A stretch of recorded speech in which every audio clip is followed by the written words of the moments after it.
Estás escuchando Strategia Talks, el podcast del emprendimiento digital.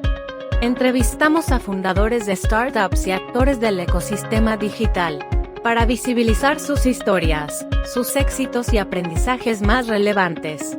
Ahora también puedes encontrar nuestros episodios en el sitio web www.strategia.co/episodios.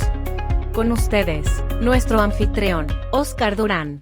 Hola a todos, bienvenidos nuevamente a un episodio de Strategia Talks. Hoy estamos con Sergio Novoa. Sergio es un emprendedor colombiano que se ha dedicado durante los últimos años a desarrollar software y a desarrollar videojuegos. Y hoy pues vamos a hablar de unos temas muy interesantes, de su historia y de algunos temas relacionados con emprendimiento. Así que Sergio, muchas gracias por aceptar nuestra invitación y bienvenido a Strategia Talks. Gracias, Oscar, pues encantado de hablar con ustedes, de dar un granito de arena a la estrategia que llevas y saludos a todos. Súper. Bueno, Sergio, empecemos y cuéntanos de tu historia, cómo llegaste a este mundo del emprendimiento, cuál ha sido tu trayectoria y pues cuál ha sido un poquito como tu experiencia en el emprendimiento.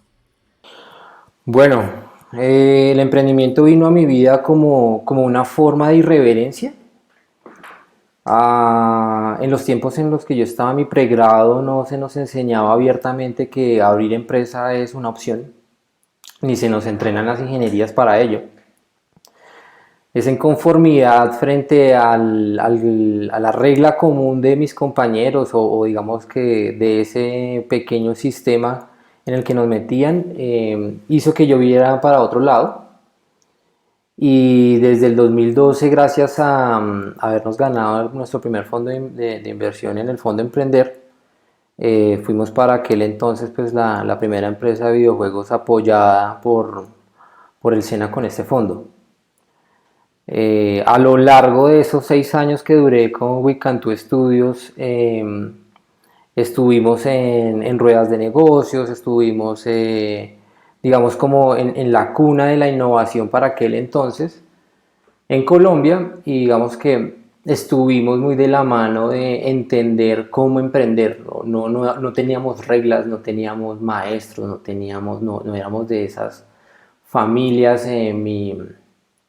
Mi socia y yo no teníamos experiencia en el manejo de negocios y nos fuimos encontrando dos ingenieros de sistemas a ser líderes, a manejar responsabilidades que desde jóvenes nadie le enseña a uno a manejar un contrato, a manejar dinero, a tener responsabilidades contractuales, a preocuparse por las personas y a estar digamos que en un ciclo que el emprendedor siempre se enfrenta día a día, sobre todo en sus primeros pasos, y es cómo salir adelante.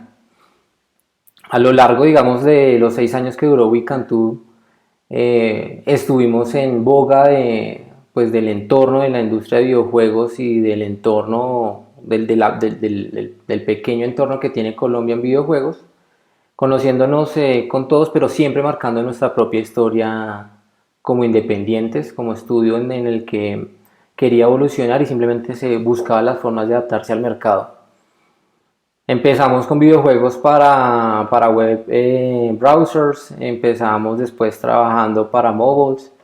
Después nos enfocamos mucho en Apple y asimismo digamos que empezamos a tener contacto con nuestro hermanito que era la industria de cine y de animación, en donde digamos junto con ellos íbamos entendiendo más qué era calidad en el sentido de la producción de videojuegos, más allá de la calidad en la producción de software. La empresa se fue adaptando a las condiciones que tuvo el mercado. Empezamos digamos que con unos ingresos pequeños, apalancados con el fondo Emprender.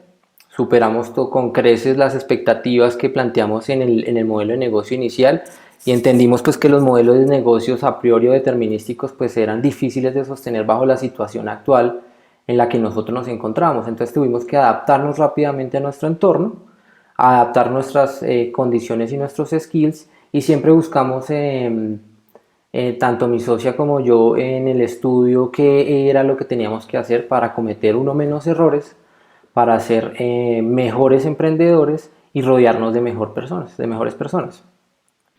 Súper, muy interesante. Sergio, cuéntanos un poco cómo deciden emprender en videojuegos. Es un sector que muchos podríamos ver como complicado por justamente como tú decías, los estándares de calidad, la competencia a nivel global que puede haber. ¿Cómo deciden, cómo nace esa idea y un poquito como de esa historia inicial del estudio de desarrollo de videojuegos? Bueno, pues aquí tiene que ver mucho una persona que es reconocida en el entorno colombiano y del Caribe, que es Eibar Rojas. Eibar Rojas y yo abrimos para la Universidad Distrital una célula de videojuegos en donde en el 2012 buscaban entrenar desarrolladores para hacer desarrollos para PlayStation 2 y Xbox 360.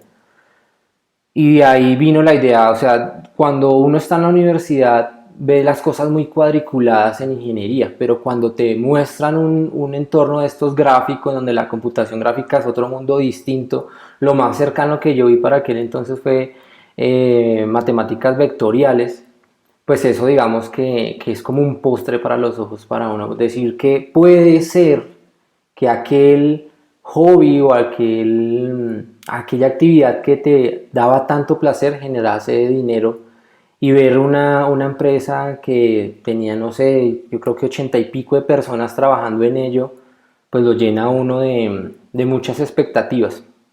Decidí crear en aquel entonces mi propia historia, junto con muchas personas en el emprendimiento, pasan muchas personas al lado de uno y pocas se quedan, porque la disciplina es un aspecto fundamental para poder andar. O sea, es uno el transmisor de energía de sus compañeros. Si uno se cansa, los demás no lo siguen. Entonces uno no puede sacar el pero, hay que hacer lo que hay que hacer, que es lo que siempre le digo a mis equipos. Y con mucho optimismo y siempre a las malas situaciones que el emprendedor siempre se va a encontrar, porque de eso sí pueden darse con plena seguridad que se las van a encontrar. Se empezó a moldear esta situación sin nosotros tener personal entrenado para ello. ¿Sí? Encontramos artistas 3D, artistas 2D, encontrábamos señores que sabían programar, gente que hacía música, pero cómo los poníamos en conjunto con ellos, y nos dimos cuenta, y eso lo compartí con los directores de TeraVision, que del mayor problema en Colombia no eran los desarrolladores, que eran los productores de videojuegos, porque digamos que desarrolladores se encuentran, son difíciles pero se encuentran, pero poner a trabajar todo en conjunto y generar estándares fue lo difícil, y ese fue mi rol, ¿sí? Ponerlos en conjunto, y empezamos a hacer cosas que en el principio eran horribles. Yo no sé, uno digamos que va tratando de hacer cosas. Cuando yo fui a San Francisco al GDC, nosotros llevamos un producto mínimo viable horrible, pero digamos que la gente empezó a entender que existíamos y nos empezó a contactar. Empezamos a jugar con una estrategia de precios. Para aquel entonces el dólar, si mal no recuerdo, estaba en 2.800, 2.600, y eso nos dejaba, digamos, que movernos un poquito. Sin embargo, concretar en el exterior contratos es bien complicado, por lo que acabas de decir, mucha competencia, alta calidad. Y para nosotros fue casi un desgaste tenaz.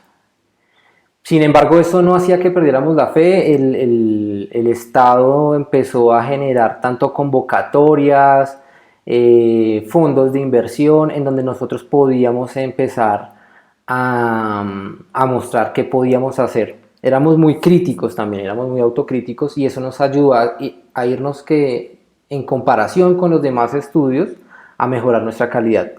Es de reconocer que nosotros no empezamos siendo los mejores ni terminamos siéndolo, pero sí dimos la lucha durante esos 6 años. Nos ganamos varios fondos de inversión, estuvimos, como lo dije anteriormente, compitiendo con productoras de cine muy fuertes, metiendo temas de innovación e interactividad. En eso digamos que teníamos un plus, y llegamos a finales en donde los pitch eran súper complicados, la gente tenía todo un show preparado y nosotros solamente pues era una presentación y aún así llegamos a competir pues con empresas muy grandes de la producción de cine. Muy interesante. Porque justamente ese sector es un sector muy innovador y un sector, digamos, donde el show y la tecnología hacen gran parte de la magia, ¿no? Una pregunta ahí, Sergio, y es, ¿cuáles fueron como esos principales aprendizajes, por ejemplo, en esas relaciones y en esos intentos de cerrar contratos en el exterior, de relacionarse con clientes que están en otros mercados, con otras visiones? ¿Cuáles fueron como los retos y los principales aprendizajes que tuviste ahí? Bueno, el primer aprendizaje que yo creo que aprendí muy a la brava fue hay que hacer redes.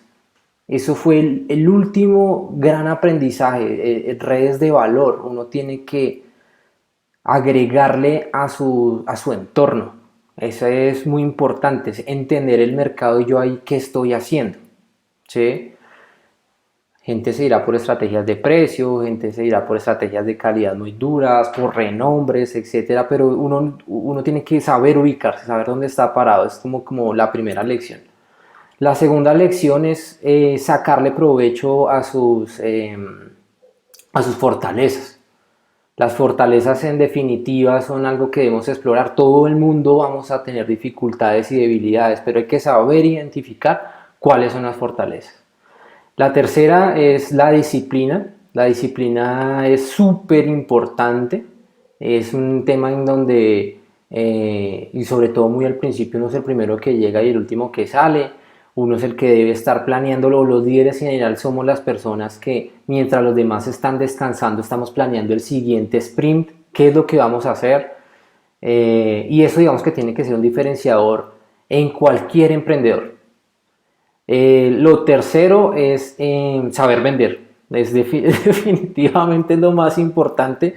No es solamente hacer un brochure, no es solamente saber hacer un pitch, sino coger rápido qué es lo que necesitan, no hacerle perder tiempo al cliente.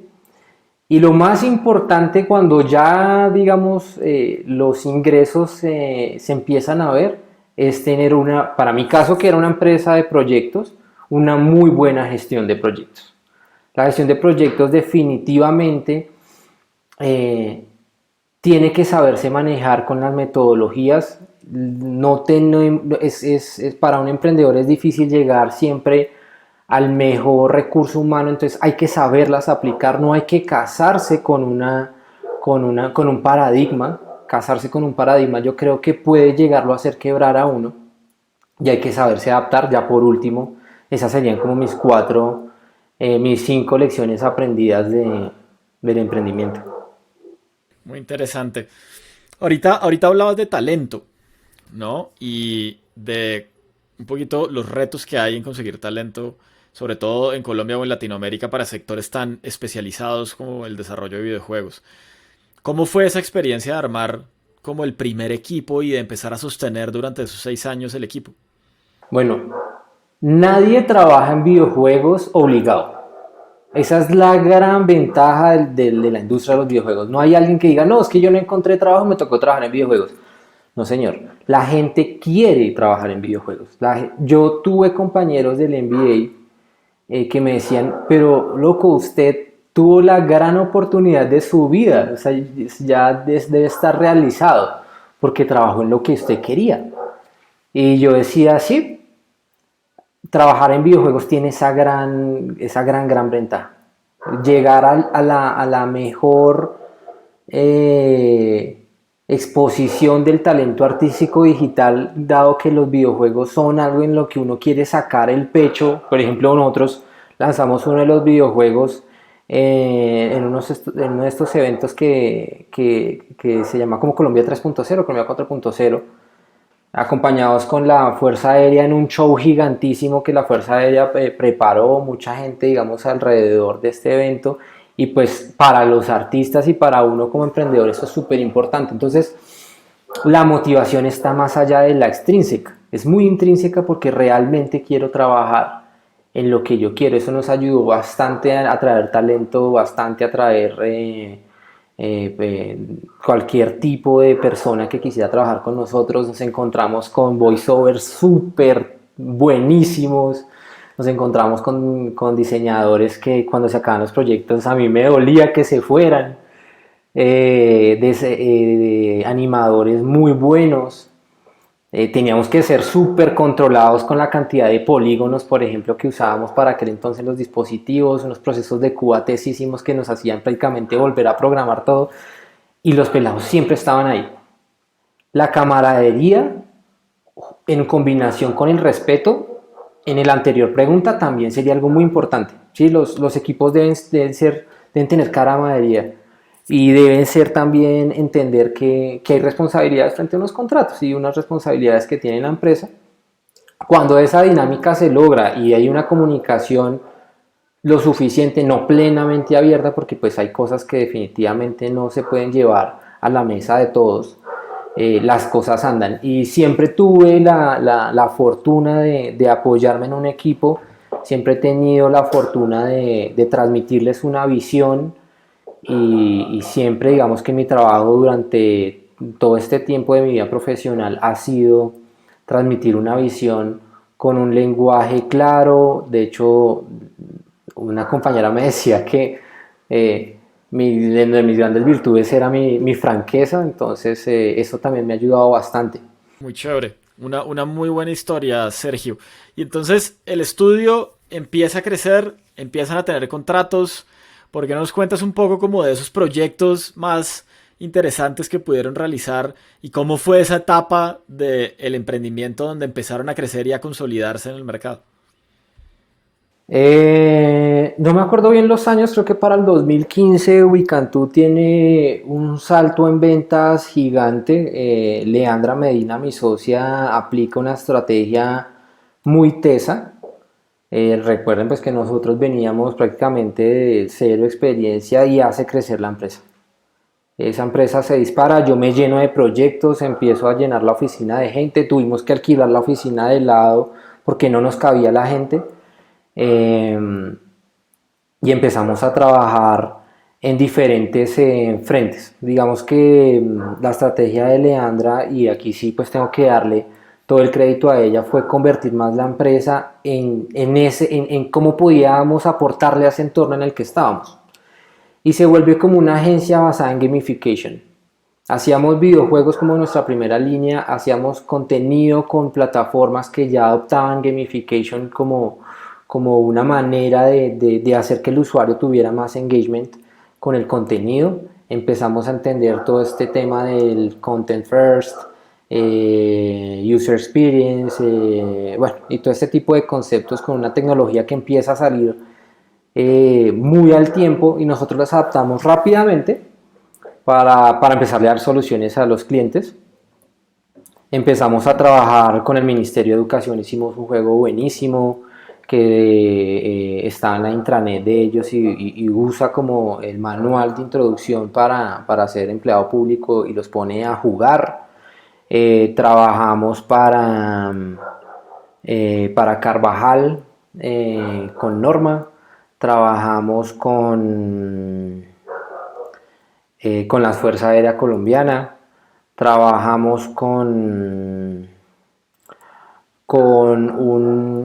un SENA en Estados Unidos, mayormente en Nueva York, que no me recuerdo ahorita el nombre, haciéndoles contenidos para ellos. Empezamos a ser fuertísimos en e-learning a través de gamification. Nos volvíamos competidores en ya digamos que licitaciones públicas abiertas en donde teníamos que darla toda.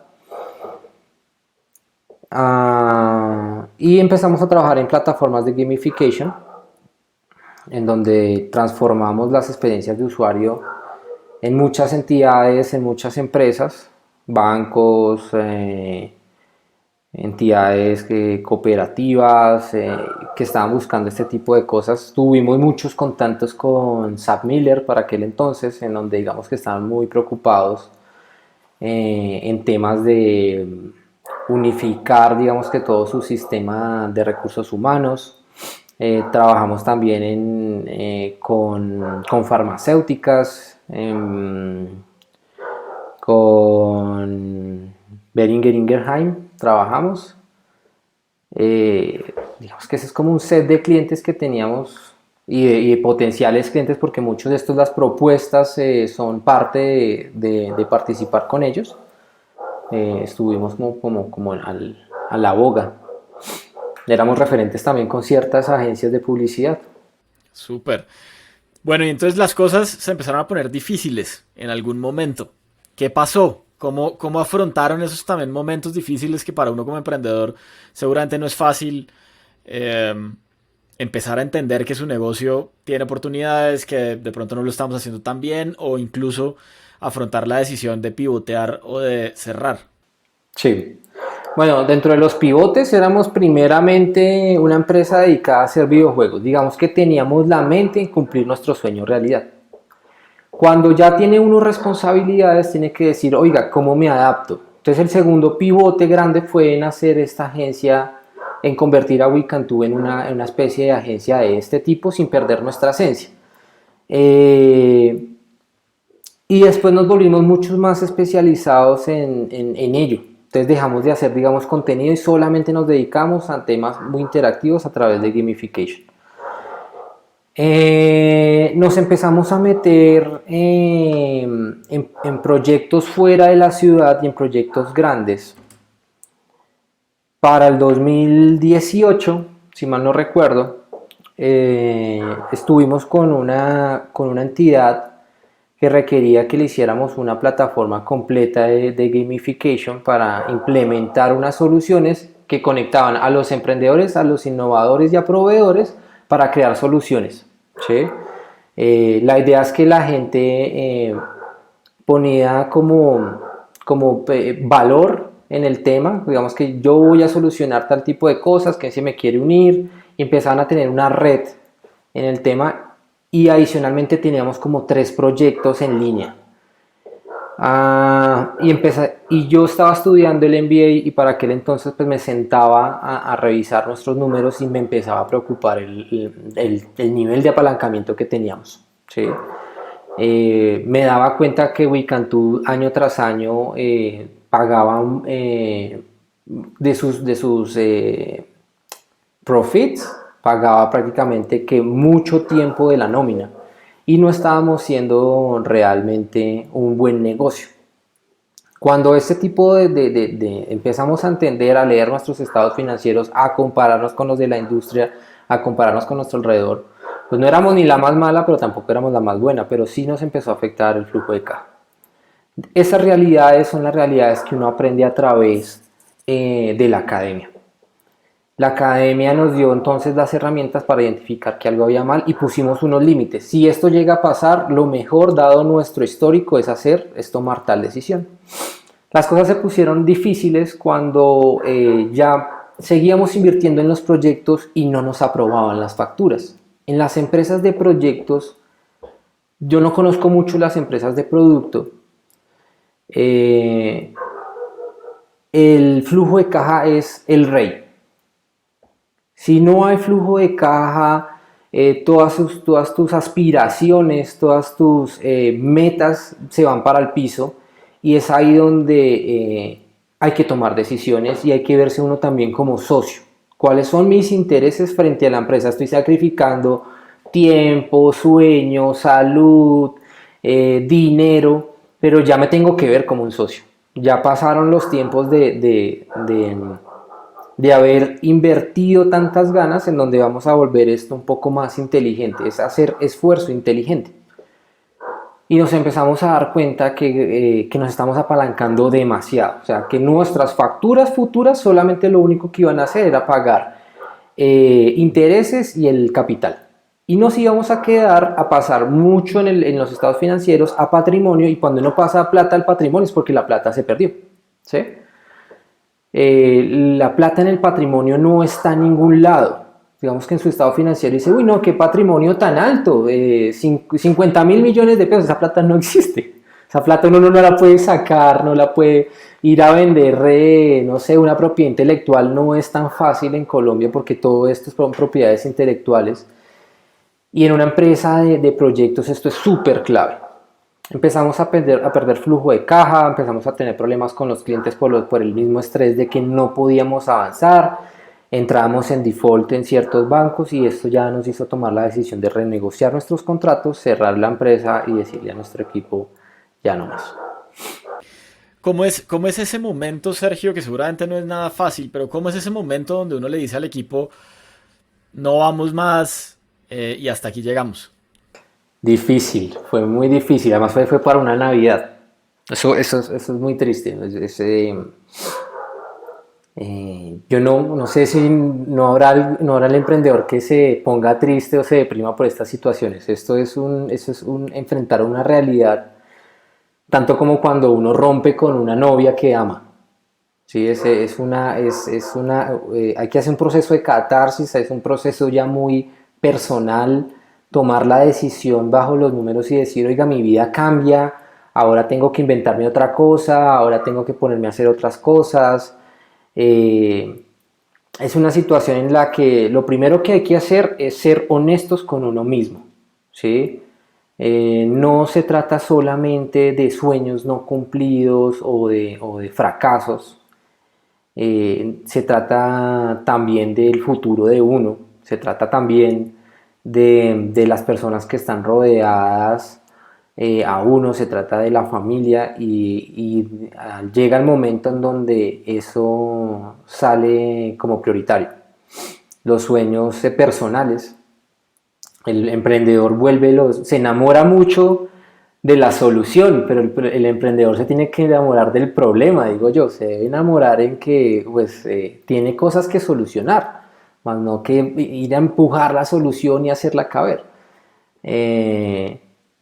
Y ahí fue súper clave entender estos conceptos para comunicárselo al equipo y decirle, esta es la situación a la que nos enfrentamos, espero que ustedes estén de acuerdo, además de eso pues toca esperar a que nos paguen para hacer sus liquidaciones y pues se ha tomado la decisión que no va más.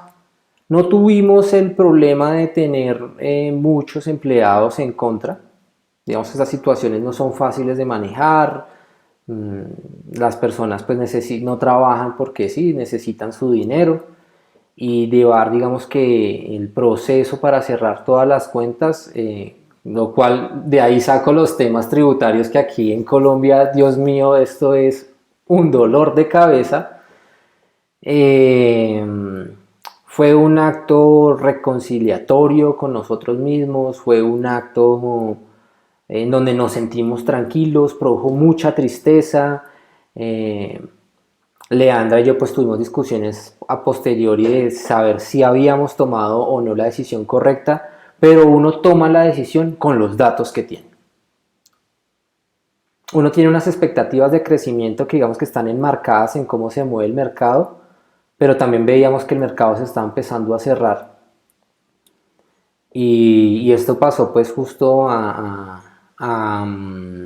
casi a un año de la pandemia. Yo no me imagino qué hubiese sido de nosotros si no hubiésemos tomado esa decisión. Entonces, no teníamos definitivamente uno no tiene decía un cliente, uno no tiene educar, nos decía eso, uno no tiene la bola de cristal para saber qué pasa, pero sí tiene sus datos, tiene que saberlos analizar y en consenso con sus socios tomar la decisión, pero no es fácil decirle al equipo, un equipo que venía con nosotros años atrás, sobre todo el equipo core, todos los líderes, el líder de diseño, el líder de desarrollo, el líder de diseño de gamification y de videojuegos, de tomar la decisión, fue bastante duro, pero hay que hacerlo. Seguro, seguro. Bueno, Sergio, pues nada, muchísimo valor para tomar ese tipo de decisiones, pero como tú dices, pues al final uno tiene que ser sincero con uno mismo y utilizar los datos que tiene en el momento, ¿no? Importante un poco como qué decirle a los emprendedores. Si te preguntaran un consejo para esas personas que están emprendiendo en cualquier sector, ¿qué decirles? ¿Cuáles pueden ser esos consejos, esas principales cosas a tener en cuenta? Bueno, lo primero es, hay que hacer lo que hay que hacer. Eso significa que no tenemos a quien echarle la culpa. Es nuestra responsabilidad sacar este barco adelante. Es nuestra responsabilidad decir para dónde va también.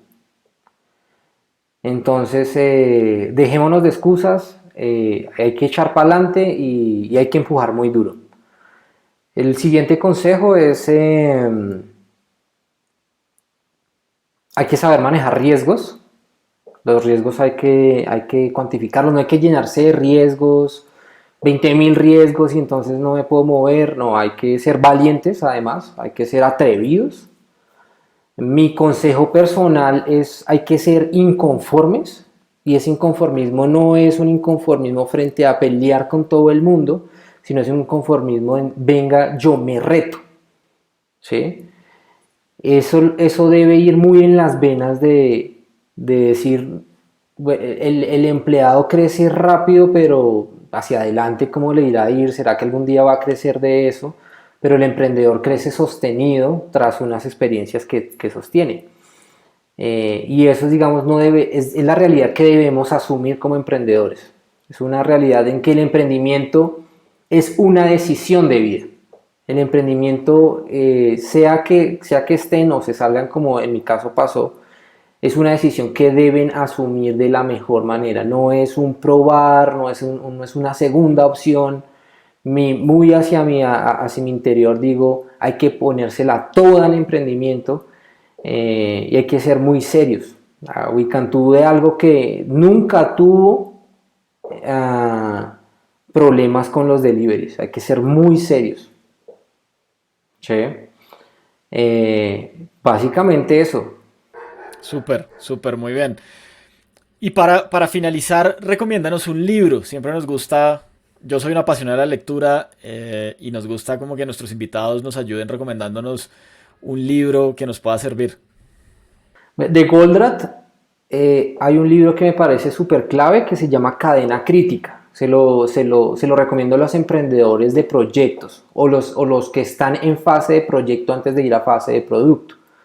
Cadena Crítica es un libro que le dice a uno a través de una historia, una novela. Goldratt es un hombre de novelas hacia el sector ejecutivo, cómo manejar las compuertas en los proyectos. Las compuertas son como cómo sincronizo mis recursos a nivel de portafolio. Entonces yo tengo muchos recursos, pero venga, si tengo un tornillo y los tornillos, el señor que me importaba los tornillos me dice que no puedo entregarme los tornillos y es un recurso fundamental, ¿ahora qué hago? Entonces, Cadena Crítica, súper recomendado, para que lo lean. Hay audiolibros de Cadena Crítica, lo cual es muy chévere. Entonces, Cadena Crítica. Súper. Bueno, pues Sergio, hemos llegado al final de nuestro episodio. Darte las gracias por haber aceptado nuestra invitación, por haber contado tu historia.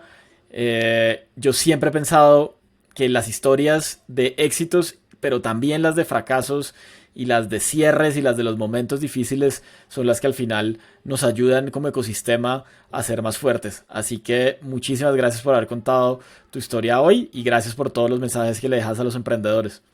No, muchas gracias a ustedes. Los cierres, ya que los cuentas, es de lo más importante. Eso se me olvidó decirlo, eso es otra historia.